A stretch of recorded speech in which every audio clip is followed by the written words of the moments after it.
Okay, part two. For aims, what we're going to do, things like community needs. So whether that's a changing room in the gym, or all that, I mean basically bare essentials.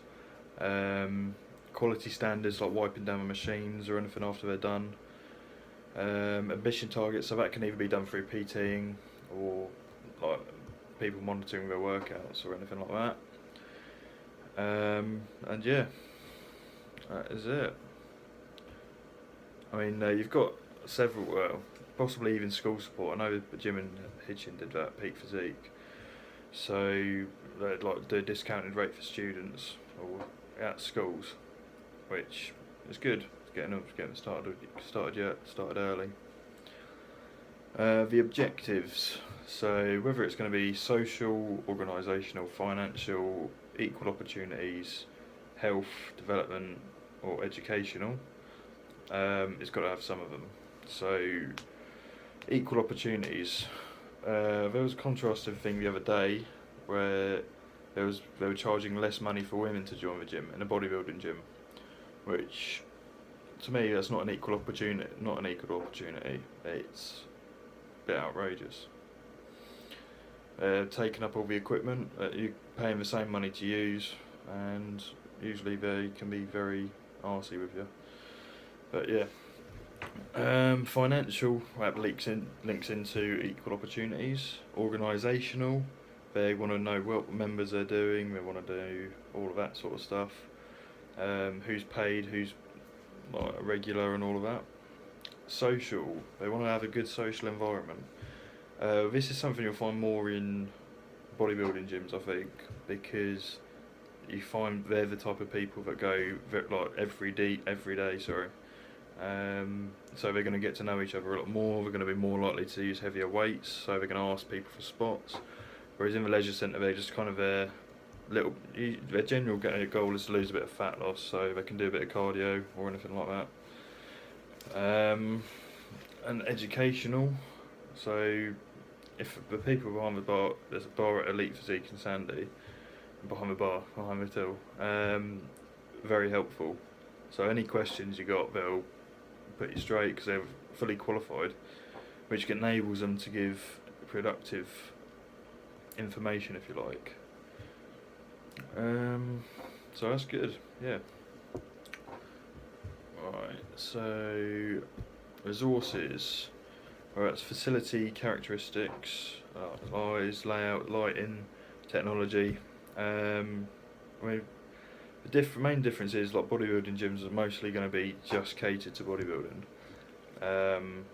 So we wouldn't necessarily have a swimming pool there. You wouldn't necessarily have like loads of CrossFit areas or but you got sunbeds in there, which are also due to bodybuilding, which I haven't seen in all leisure centres. I know they don't have one in the gym group in Bedford, which I'm contrasting with. So yeah, I know that well. They don't have a circuit area as well in Bedford, which in Sandy, which they've got in Bedford also. The layout, size of a bodybuilding gym compared to a leisure centre can vary dramatically. I mean, Elite Physique in Sandy is very small, whereas the gym group in Bedford is probably about 3 times the size of the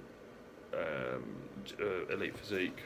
Has 6,000 members, so it's very, very busy. It's open 24 hours a day,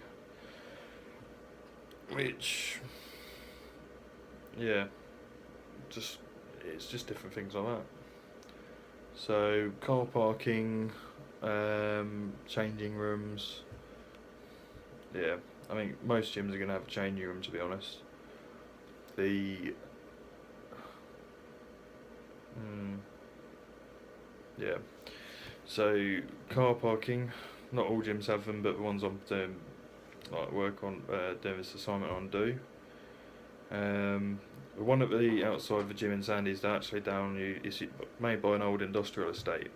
So the parking there, the amount of members it has can be limited, and you've got people ending up parking on the other building sites, which isn't necessarily the best thing in the world, but if you can get away with it and the other people have no problem with it, which I don't believe there has been, It's not too bad. The gym group in Bedford is located in a massive parking area. Like in it's like, what's it called? Like a load of shops in one place, yeah. So it's that, and there's always plenty of parking. Well, whenever I've been there, which has been, I start my shift there at 4:30 in the afternoon till 9:30. So yeah, I could say I'm there at peak time and I don't get trouble finding a parking spot. So events, yeah. So events, like I know the one in Peak Physique. They do things like Tough Mudders every now and then with like a few people from down the gym. They did a 1 year anniversary opening party. Whereas the gym group in Bedford, they host daily classes that are all free to the members. So all the members have got to do is book on. Which, yeah, for £18 a month, you can't go wrong. Like, especially for beginners. I mean, the intensity of boot camp isn't necessarily like what you call a hard workout, but it's a perfect starting point. And it depends on how much you put into it as well. If you're, yeah, you know what, I'm getting off topic here, but yeah. Okay, so here we go. That is the second part done.